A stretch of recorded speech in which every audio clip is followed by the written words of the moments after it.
आज हम बात करेंगे कि भारत में जो मिट्टी होती है वो कितने तरीके की होती है। पुराने ज़माने में जो लोग थे वो मिट्टी को दो तरीकों से पहचानते थे।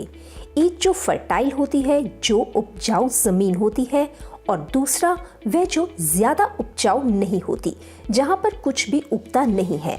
इंसान ने जैसे जैसे खुद को अपग्रेड किया तो उसने मिट्टी को पहचानने के लिए कुछ नए तौर तरीके अपनाने शुरू किए। 1956 में सॉइल सर्वे ऑफ इंडिया नाम की एक ऑर्गेनाइजेशन का गठन किया गया, जिससे कि इंसान ने मिट्टी को उसके टेक्सचर से, उसके टेम्परेचर से, उसके मॉइस्चर से और ऐसे ही कई और तरीकों से भी पहचानना शुरू किया। जैसे जैसे उसने मिट्टी को पहचाना वैसे वैसे उसको मिट्टी के बारे में और बहुत सारी अहम जानकारियां पता चलने शुरू हो गई। हमारे देश में बहुत तरीके की मिट्टी पाई जाती हैं, जैसे कि alluvial soil, black soil, red soil, forest soil, mountain soil, alkaline या सैलाइन सॉइल। तो ये कुछ तरीके की जो मिट्टी है वो हमारे भारत देश में पाई जाती हैं। अब थोड़ा सा डीपली जानते हैं मिट्टी के बारे में। 2-3 मिट्टी के बारे में डीपली जानेंगे ताकि आपको फर्क पता चल सके। अब अगर बात करें एलुवियल सॉइल की, तो हमारे देश में सबसे ज़्यादा मात्रा में एलुवियल सॉइल के ऊपर खेती की जाती है। सबसे ज़्यादा मात्रा में ये सॉइल पाई जाती है। भारत में लगभग 43% एरिया में एलुवियल सॉइल है। एलुवियल सॉइल की खास बात यह है कि इसका जो कलर होता है वो लाइट ग्रे से लेके ऐश ग्रे तक होता है। सबसे ज़्यादा मात्रा में इसमें पोटाश पाया जाता है और सबसे कम मात्रा में इसमें फास्फोरस पाया जाता है। इस मिट्टी में सबसे ज़्यादा जो खेती होती है वह गेहूं की, चावल की, मक्की की, गन्ने की और ऑयल सीड्स की खेती होती है। तो ये था एलुवियल सॉइल के बारे में। दूसरे पे आती है रेड सॉइल। अब रेड सॉइल में बेसिकली क्या होता है, लाल मिट्टी जो ज़्यादातर लो रेनफॉल एरिया में होती है, जहाँ पर बारिश बहुत कम होती है। इस मिट्टी में सबसे ज़्यादा जो कमी होती है वो होती है लाइम की, फॉस्फेट की, मैग्नीज की, पोटाश की, ह्यूमस की। ये सब इसमें बहुत कम मात्रा में पाए जाते हैं। ये मिट्टी गेहूं के लिए, चावल के लिए, ऑयल सीड्स के लिए सबसे ज़्यादा उपयोगी मानी जाती है। और इस मिट्टी का जो लाल रंग होता है उसकी वजह होती है फेरिक ऑक्साइड। अब बात करेंगे हम ब्लैक सॉइल के बारे में या रेगर सॉइल के बारे में। ब्लैक सॉइल जो होती है ये बेसिकली पानी की रिटेंशन बहुत ज़्यादा करती है।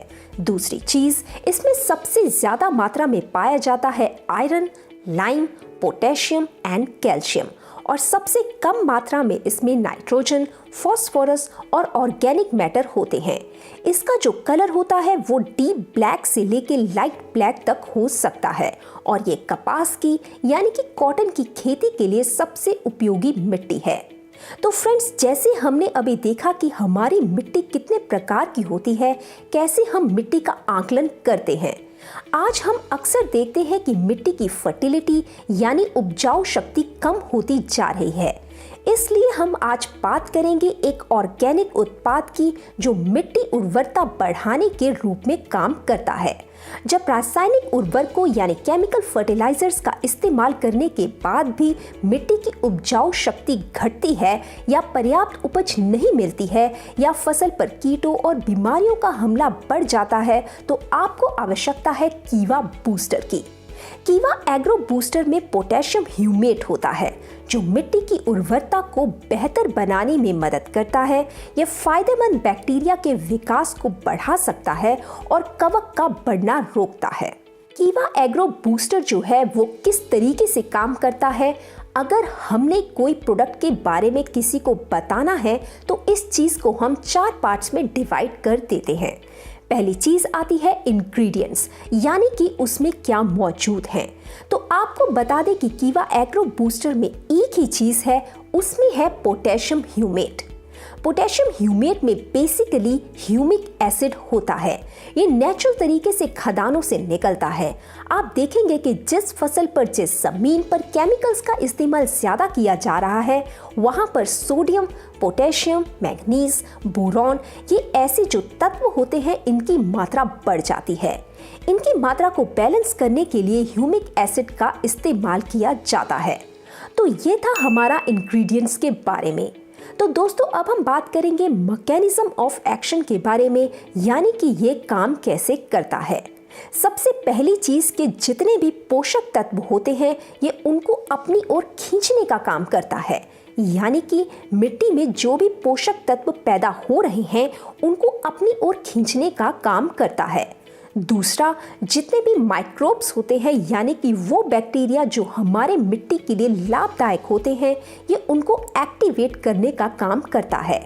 जितना अच्छा वे एक्टिवेट होंगे उतनी जल्दी ही हमें रिजल्ट मिलना शुरू हो जाएगा। अब तीसरा कि ये फसल के जड़ों के ऊपर यानी कि उसकी रूट्स के ऊपर काम करता है।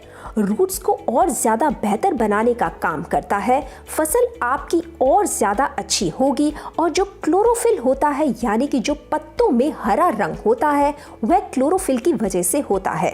तो क्लोरोफिल की मात्रा बढ़ाने का काम यह करता है। तो ये सारा इसका बेसिकली हुआ काम करने का तरीका। अब बात करते हैं हमारी तीसरी चीज के ऊपर जो है इसके बेनिफिट्स, यानी कि अगर हम कीवा एग्रो बूस्टर का इस्तेमाल करते हैं तो हमें क्या क्या लाभ मिल सकते हैं। सबसे पहली चीज कि पत्तों में जो पीलापन होता है उसको ये कम करता है और साथ में उसकी जो शेप होती है उसका जो पत्तों का साइज होता है ये उसको बड़ा करने का काम करता है और इसके साथ ही ये मिट्टी की उपजाऊ शक्ति को बढ़ाने का काम करता है। और जो फसल होती है, जो फूल होते हैं, फल होते हैं, उनकी पैदावार को बढ़ाने का काम करता है और साथ ही में जो कीट होते हैं उससे हमारी फसल को ये बचाने का काम करता है। तो ये हमारे 3 पॉइंट्स हो गए कि इसमें इंग्रेडिएंट्स क्या हैं, इसका मैकेनिज्म ऑफ एक्शन क्या है और इसके बेनिफिट्स क्या हैं। और आखिरी चीज आती है डोसेज की, यानी इसको हमने इस्तेमाल कैसे करना है।